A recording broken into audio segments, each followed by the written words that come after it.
हरिओम। सभी देशवासियों को धनतेरस की शुभकामनाएं। इस धनतेरस का मनाने का बहुत बड़ा उद्देश्य है। इसमें अर्थशास्त्र का एक महत्वपूर्ण बिंदु निहित है। कार्ल मार्क्स ने कहा था कि मुद्रा वह धुरी है जिसके चारों तरफ संसार की आर्थिक क्रय चक्कर लगाती है। मुद्रा का पहिया यदि रुक गया बाजार में तो बाजार की स्थिति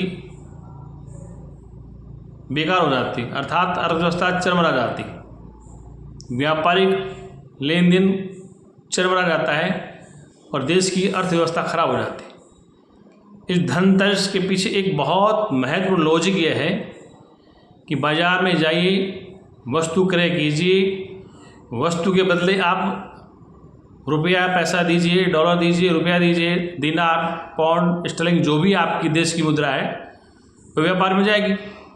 बाजार में रुपया आएगा तो बाजार रुपया घूमेगा, वो बाजार रुपया घूमने से उस व्यापार में एक गति आएगी, अर्थव्यवस्था ठीक होगी और उससे सभी व्यक्तियों को रोजगार के शुभ अवसर मिलेंगे।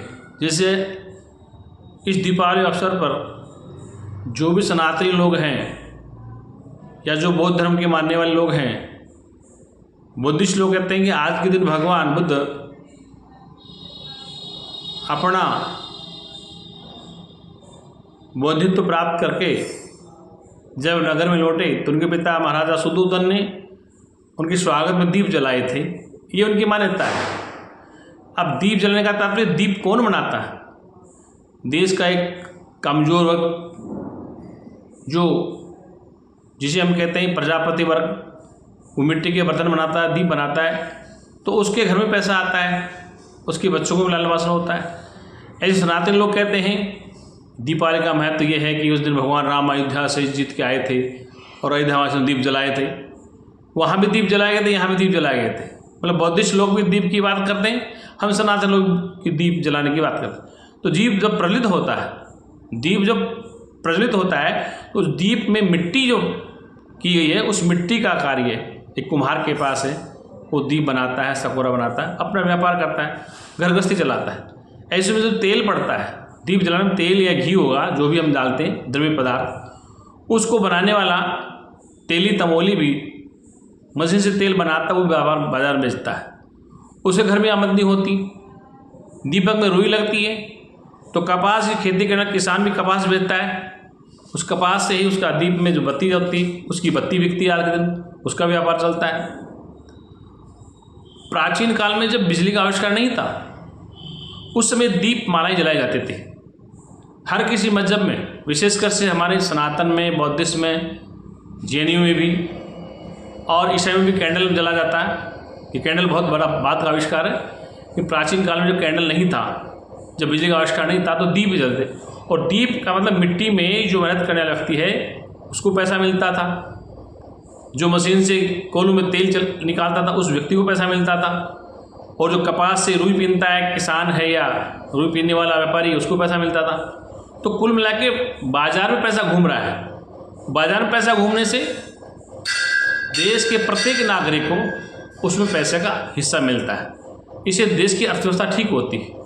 आचार्य चाणक्य भी कहते हैं कि व्यापार में पैसा स्थिर नहीं रहना चाहिए, और पैसा रुक जाता है तो बाजार की गति रुक जाती है, बाजार के आर्थिक पहिया जाम हो जाता है, चक्का जाम हो जाता है, देश की अर्थव्यवस्था खराब हो जाती है। जैसे नोटबंदी में हुआ था कि बाजार बंद हो गया, नोट चलन से बाहर हो गए, अर्थात उस नोट की कीमत भारतीय रिजर्व बैंक ने शून्य कर दी, मुद्रा चलन से बाहर हो गई, देश बहुत ही धीमी गति से विकास को प्राप्त होने लगा। अब धीरे धीरे विकास चलने लगा जब नई करेंसी आई। इसलिए धनतेरस का तात्पर्य ये नहीं कि धन घर में आएगा, धन प्रत्येक के व्यक्ति के आना चाहिए घर में। किसी जोहरी को धन मिलेगा, किसी मूर्तिकार को धन मिलेगा, तो वो पैसा बाजार में घूमता है, उस अर्थव्यवस्था देश की ठीक होती है। इसलिए धनतेरस का महत्व है। प्रत्येक समाज में, बौद्धिस्ट हो, सनातनी हो, हिंदू हो, कट्टर हिंदू, जैनी हो, जो भी हो, कि व्यापार में जब पैसा बाजार में घूमता है किसी माध्यम से तो उससे व्यापार सुदृढ़ होता है, व्यापारिक गतिविधियों में उछाल आता है। चांदी के बर्तन खरीदते हैं, चांदी में उछाल आता है। सोने के आभूषण खरीदते हैं, सोने का उछाल आता है।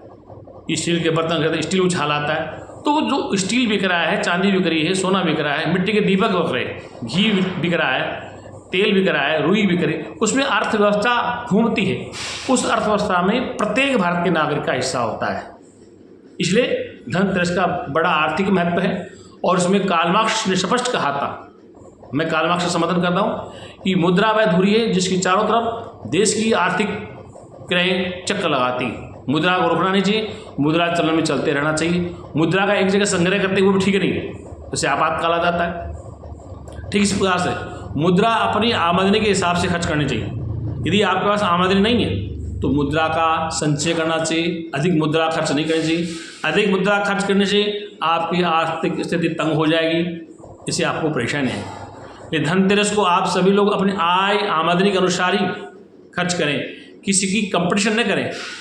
प्रतियोगिता उनसे करनी चाहिए जो आपसे श्रेष्ठ विचार में, ज्ञान में, समझ में, होश में। इसलिए अपने स्वरूप को नित्य चेतन स्वरूप जानकर होश में ही अर्थव्यवस्थाएं चलाएं। बेहोशी में जीना संसार में दुखों का कारण होता है। हरिओम तत्सत, हरिओम तत्सत, हरिओम तत्सत।